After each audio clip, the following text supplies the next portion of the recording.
你知唔知依家夜晚11點半喺觀塘或者旺角收工，你搭上一部過境巴士或者地鐵，落車拍卡，最快5分鐘時間，你已經踩緊喺深圳福田嘅地檢大樓，正喺度揀緊炭爐、燒羊肉、潮汕牛肉火鍋，或者係蒸緊熱騰騰嘅凌晨點心。呢個絕對唔係咩科幻小說，亦都唔係幻想，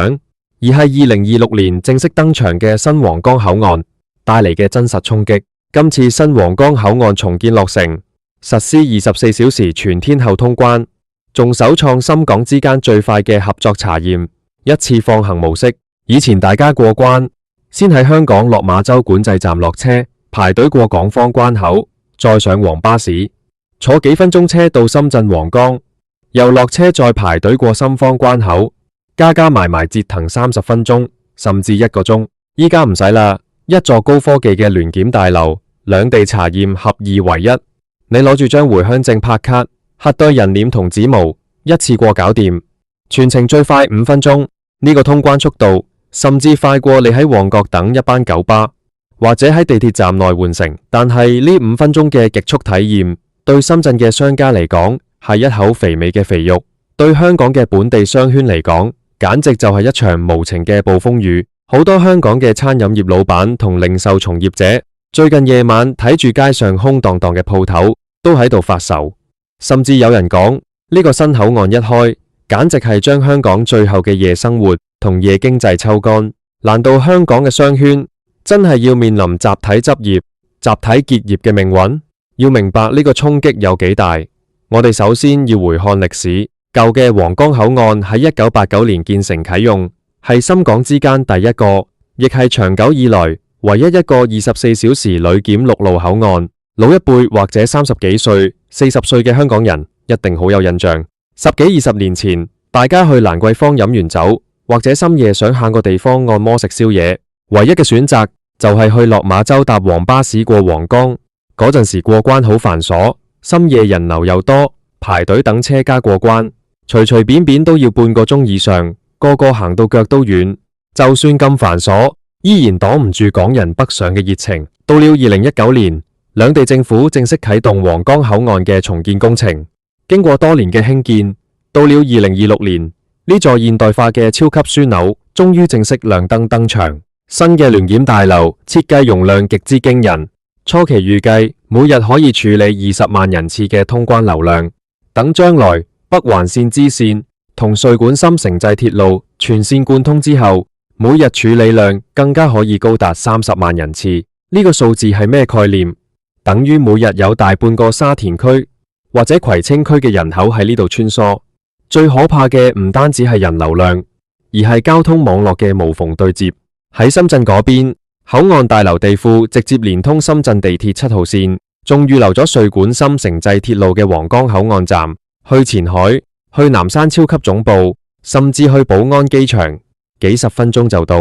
而喺香港呢邊，運輸署特別規劃咗4條全新嘅專營巴士路線，加上延伸嘅小巴同直通巴士，取消咗運作幾十年嘅黃巴士，等市民可以直接直達聯檢大樓。呢種零摩擦嘅通關體驗，徹底打破咗兩地嘅心理距離同地理屏障。以前香港人會諗，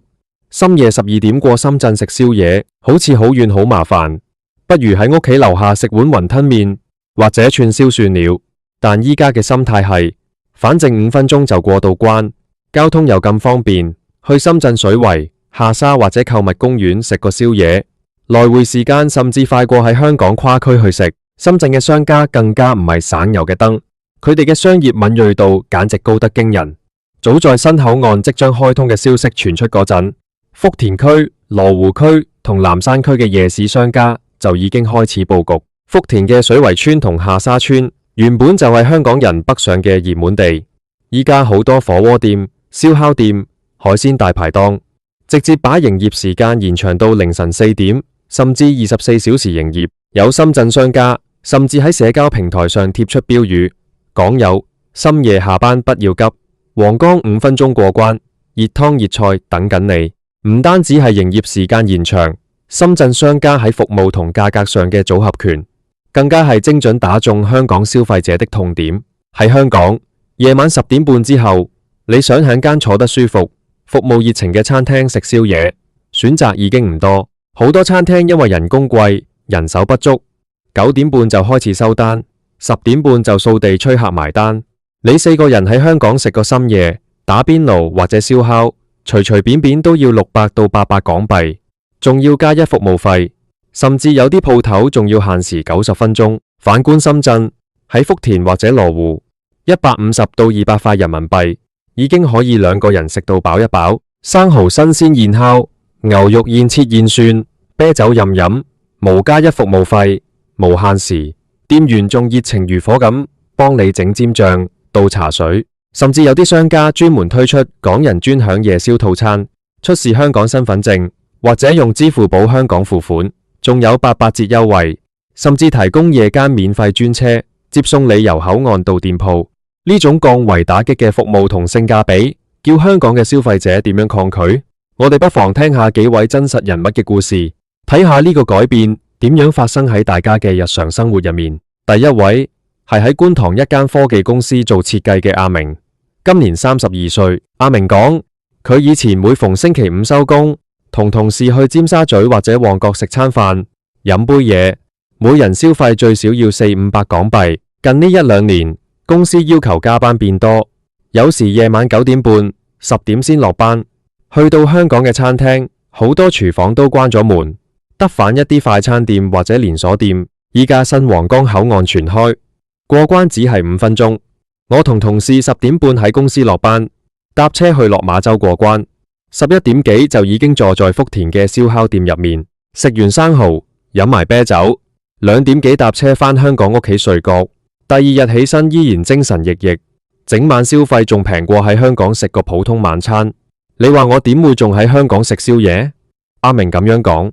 第2位係喺旺角經營傳統港式大排檔同茶餐廳超過30年嘅華叔，今年65歲。華叔睇住呢個轉變，心裏面滿係無奈同心酸。華叔話：1990年代同2000年代嗰陣，旺角嘅夜晚簡直係不夜城，凌晨1-2點都仲要等位，好多做夜班嘅、睇完戲嘅、夜校下課嘅人都會嚟食宵夜，一晚嘅營業額可以佔成日嘅30%以上。但近年嚟，特別係2023年北上熱潮開啟，加上依家2026年新皇崗口岸5分鐘極速通關，夜晚9點之後，旺角街頭嘅人流明顯減少，去到10點幾，鋪頭已經冇咩客人。以前係香港人等位食飯，依家係員工坐喺度等客嚟，人工、租金、食材成本樣樣貴，但客流量跌咗一半。新皇崗口岸一開，連深夜嗰批客都俾深圳搶埋。我哋呢啲小本經營嘅傳統大排檔，真係唔知仲可以撐得幾久。第3位係喺深圳福田經營潮汕牛肉火鍋嘅陳老闆，今年45歲。陳老闆嘅鋪頭距離皇崗口岸只有10分鐘車程。佢高興咁講：我哋店裏面依家夜晚10點到凌晨3點呢個時段，有超過70%嘅客人係香港人。新皇崗口岸5分鐘通關之後，深夜嘅客流量再創新高。我哋特意聘請咗識講流利廣東話嘅侍應，店裏面全面支援香港嘅電子支付，仲特設咗香港人最中意嘅夜市特飲同優惠套餐。香港人消費力強，又識食，只要服務好，食材新鮮，價格合理，佢哋非常願意掏腰包。從呢3位嘅故事，我哋可以好清晰咁睇到，呢場北上消費潮已經由當初嘅週末快閃演變成平日夜間嘅常態化生活方式。新皇崗口岸嘅5分鐘過關，就如同一條無形嘅超大吸管，將香港原本就已經非常脆弱嘅夜間消費、人流同資金，源源不絕咁抽去深圳。咁樣落去，香港嘅商圈真係要集體執業、集體結業。我哋要冷靜咁分析一下現狀。首先，香港嘅餐飲同零售業現時確實正面臨一個極之嚴峻嘅結構性轉型期。過去幾十年，香港嘅商業模式很大程度上係建立喺高租金、高成本、高單價嘅基礎之上。喺以前資訊唔係咁透明、跨境交通唔係咁方便嘅年代，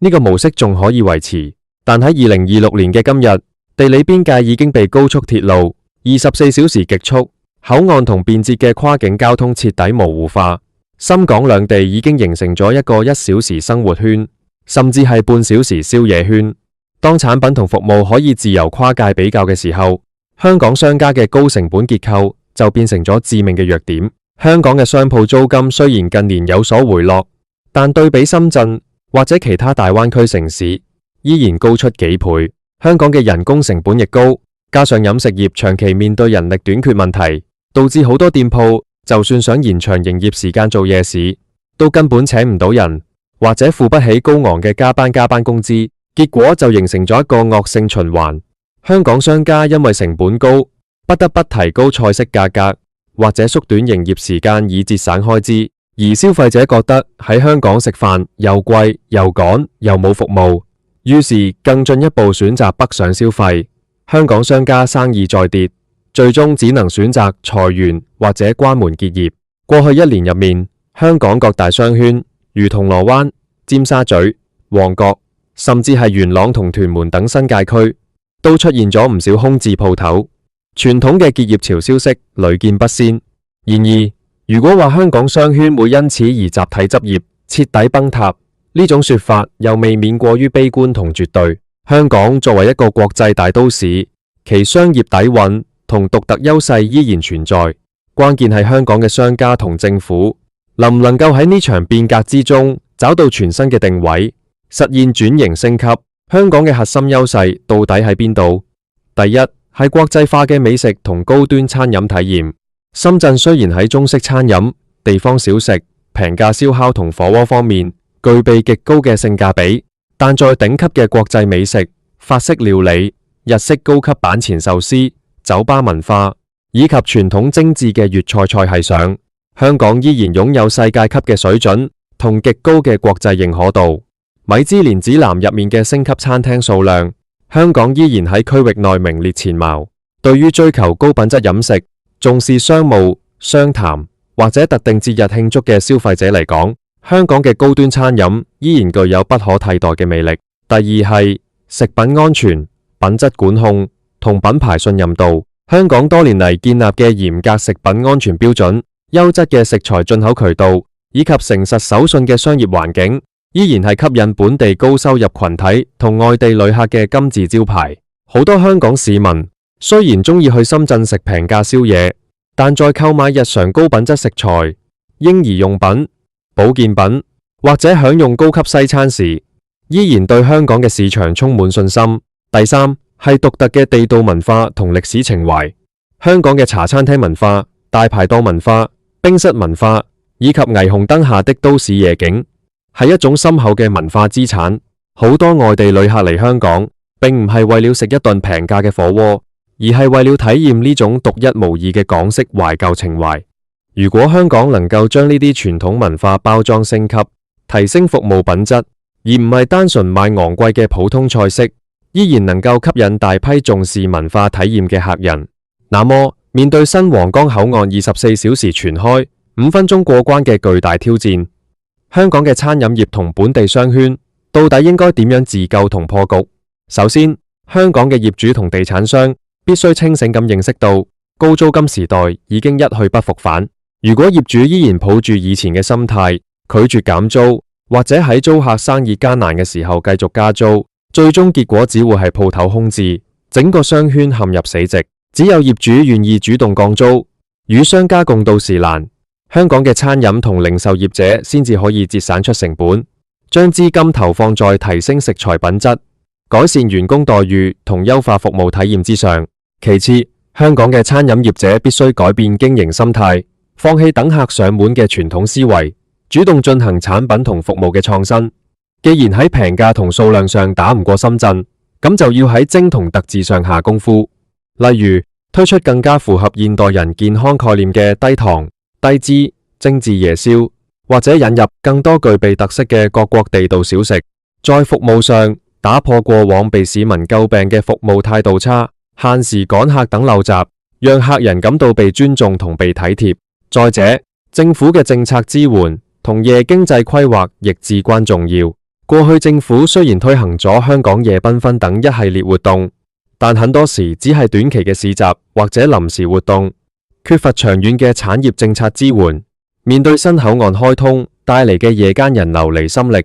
政府需要喺交通配套、戶外餐飲牌照批核、街頭表演同文化活動方面給予更多彈性。例如，可以考慮喺部分具備特色嘅街道放寬夜間戶外擺台嘅限制，打造類似外國嘅露天餐飲街區，同時延長港鐵同本地公共交通喺週末及假期嘅服務時間，方便本地市民喺深夜跨區消費。此外，香港亦可以利用新皇崗口岸嘅便利，發展雙向奔赴嘅旅遊同消費模式。新口岸唔單止方便香港人去深圳，亦都大幅縮短咗深圳同內地旅客嚟香港嘅時間。特別係對於好多深圳嘅年輕人、白領同高消費群體嚟講，香港嘅演唱會、展覽、藝術節、高端購物同獨特嘅夜生活依然具有極大嘅吸引力。香港可以針對內地旅客推出更多深夜專場嘅文化活動、深夜演唱會、接駁交通以及高質素嘅深夜購物同餐飲優惠，吸引佢哋過夜消費，從而填補本地人北上留低嘅市場空白。總括嚟講，新皇崗口岸嘅重建落成同5分鐘極速通關，